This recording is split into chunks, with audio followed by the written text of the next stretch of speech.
Well, coming off of War for Cybertron, we really wanted to build on what we had already done there. I felt we had done like a lot of really good work and set some really good, set a really good foundation for going into a new game. It was easier for us to be a little bit more creative, especially since we already had a nice sound palette to begin with. We could focus on, just, stuff that we wanted to basically expand upon that we couldn't do in the first game that we could now do in this one. With our Foley studio here, we really aim to create our own custom sound effects libraries as opposed to buying, a stock.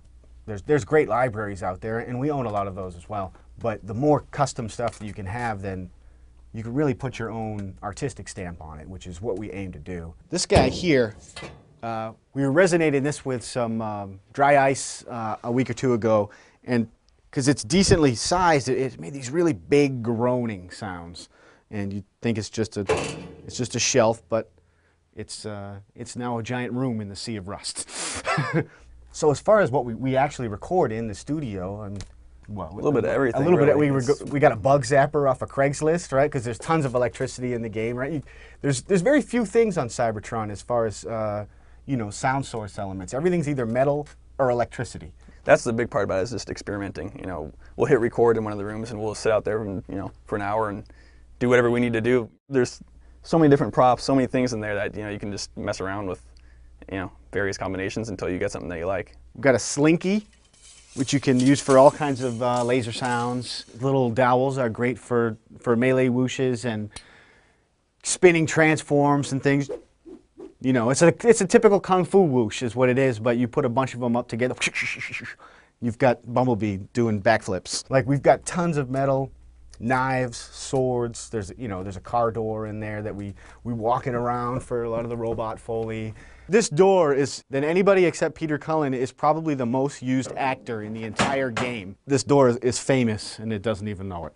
We've beat up every piece of metal. We've shinged every knife. This giant plate here is the melee sound, like the melee impacts, headshot impact, and it's just really, every person who's got a camera in the studio, we've recorded the camera for the servo sounds. We've got a pogo stick here, and you jump with a pogo stick, so that's exactly what we use it for in game. When the characters jump, we got the spring sound of the actual pogo. We only have a certain amount of things around the studio here that we can bring in. To really get more stuff, we had to go out, and one of the places that's great around here to do that is we've got the desert.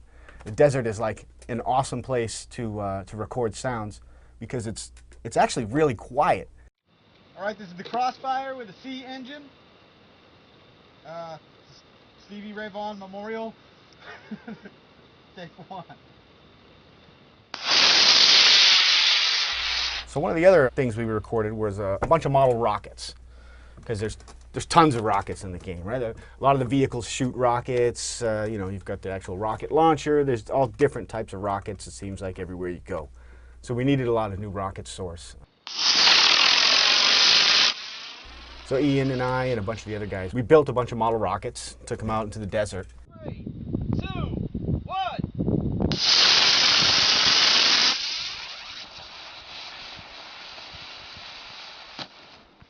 Oh, fire extinguisher! The cool thing that we really did with them was we put them on a cable. Here we go. So we had the rocket attached to a cable and then got the microphones about halfway down the cable so we could get the sound of the rocket actually flying by. So we were shooting them horizontally, right, and able to get that, the rocket coming in and really whizzing by your head kind of sound. Right. Whoa!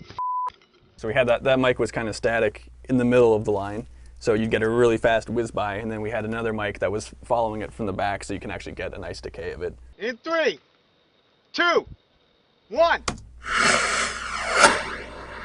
By doing like a bunch of layering up of a number of those rocket sounds, we take maybe a half a dozen or 4 or 5 of what we originally recorded, stack them on top of each other, pitch some of them down an octave or two, just add any kind of punchy sound at the front, whether it's an actual like punch, punching a turkey or hitting the car door in there with a mallet to give you some attack. Then we can end up with some sounds like these. Here's one of the actual in-game vehicle rockets.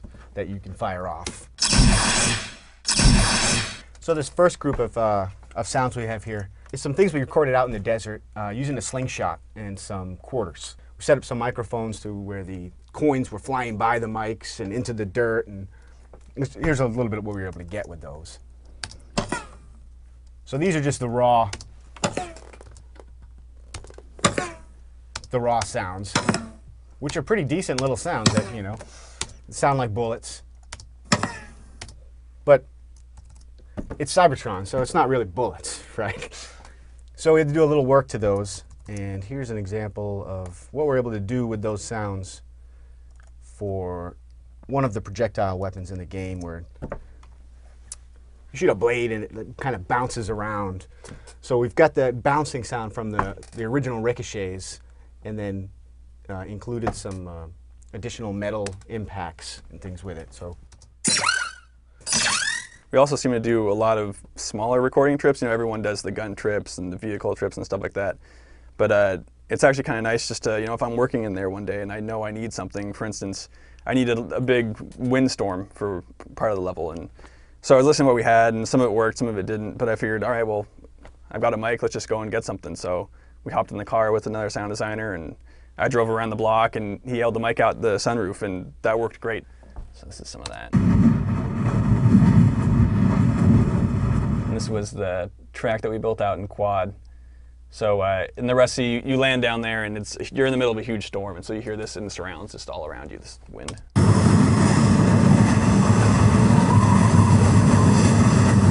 So pretty intense.